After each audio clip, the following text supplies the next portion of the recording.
ایک ایسا شخص جو پچھلے 2.5 سال سے ناحق قید میں ہے، جسے اپنے ہی ڈاکٹر تک رسائی نہیں دی جا رہی، جسے وکلاء سے باقاعدہ ملاقات کی اجازت نہیں ہے، جسے اپنے بچوں سے مہینوں مہینوں فون پر بات کرنے کی اجازت نہیں ہے،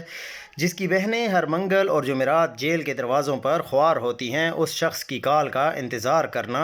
اور اسی سے روز بلکہ بروقت رہنمائی اور حکمت عملی طلب کرنا خود ہماری سیاسی کمزوری اور بے عملی کی دردناک علامت ہے۔ چیف منسٹر صاحب، اگر یہی طرز عمل اپنانا تھا تو پچھلے وزیر اعلیٰ کی رہنے دے دیتے۔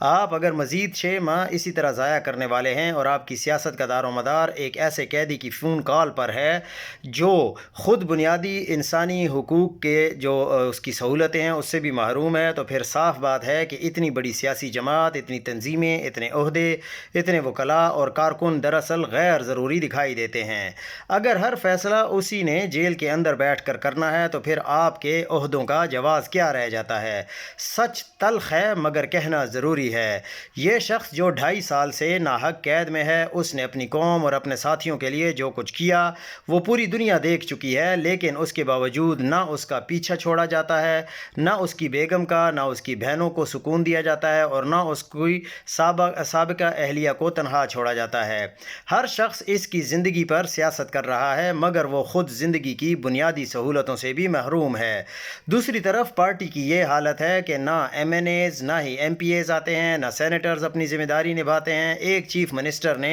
1.5 سال ضائع کر دیے، لوگ مرواتے رہے، لاشیں اٹھتی رہیں، 26 نومبر کے بعد بھی کسی نے سبق نہ سیکھا، اور اب بھی اگر آپ اس شخص کی کال کے منتظر بیٹھے رہتے ہیں تو یہ سمجھ لیں کہ پھر پارٹی اور قیادت کی تو ضرورت ہی نہیں۔ بہتر ہے سب لوگ استعفے دے دیں، تحریک چھوڑ دیں اور مان لیں کہ ہر قسم کی فیصلہ سازی اور کاوش صرف ایک ہی شخص نے کرنی ہے جو آج جیل میں ہے۔ سخت بات ہے مگر حقیقت یہی ہے کہ اگر آپ 6 ہفتے یا 6 ماہ مزید خاموشی اور بے عملی میں گزارنے والے ہیں تو اس کا نقصان صرف قوم کو ہوگا۔ پھر لوگ یہ سوچنے پر حق بجانب ہوں گے کہ شاید سب ایک جیسے ہی ہیں، کسی کو کوئی فرق نہیں پڑتا، ہر شخص اپنی کرسی کا اسیر ہے۔ فیصلہ اب آپ کو کرنا ہے، یا تو قیادت کا بوجھ خود اٹھائیں یا پھر مان لیں کہ سب کچھ عمران خان نے ہی کرنا ہے۔